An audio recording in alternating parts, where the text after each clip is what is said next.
Hi, I'm Jason Demsky from HKWalls.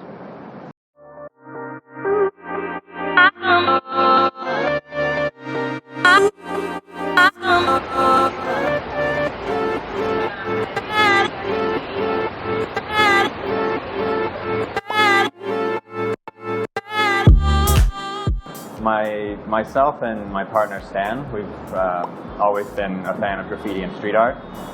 Myself as a photographer, Stan as an artist himself. About 4 years ago, we were looking at the things that were happening in Hong Kong, and especially like the art fairs and everything that happens around Hong Kong Art Month. And just kind of noticed that there was a gap. There wasn't anything happening during that time in the streets. Nothing that was really free to the public.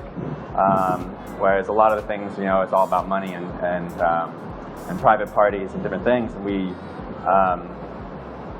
thought, looking at other festivals around the world, places like Powwow in Hawaii, how we could do something similar in Hong Kong.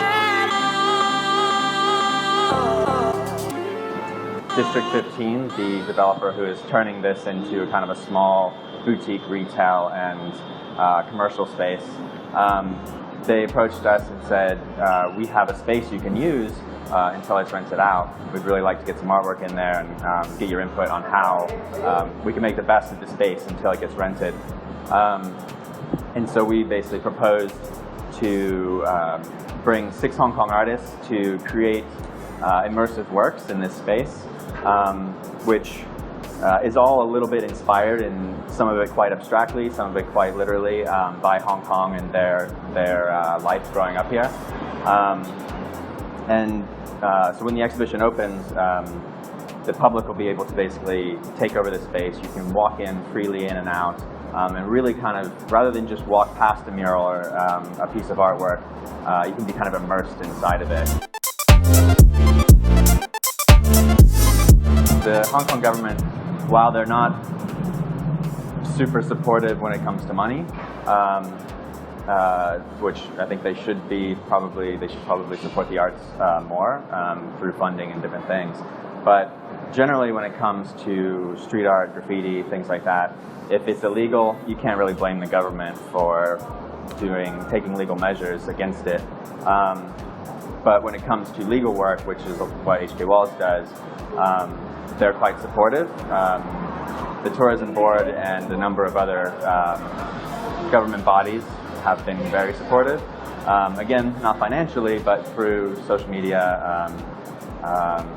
They recently created an app for us, a company called I Discover, which gives us basically a free walking tour for anyone who wants to see the last festival in Wong Chuk Hong. And in Southern District, where we had our festival this year, the Southern District Council was actually very supportive in the idea of us going to Wong Chuk Hong and helping us kind of make connections in the neighborhood and build relationships that in the end led to a better festival.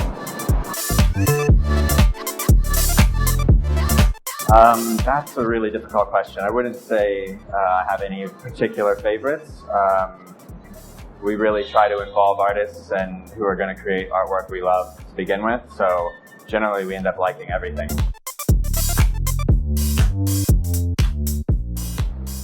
Well, in one sense, I wouldn't call it work. HKWalls started as kind of a passion project. We were basically just doing it on the side in our free time. And as it kind of gained momentum and Hong Kong became much more supportive of the art form and open to the idea of murals and street art and graffiti, we became a lot more busy. And so in a sense, now I'm just kind of doing what I was doing for fun. So yeah, that's probably the best part.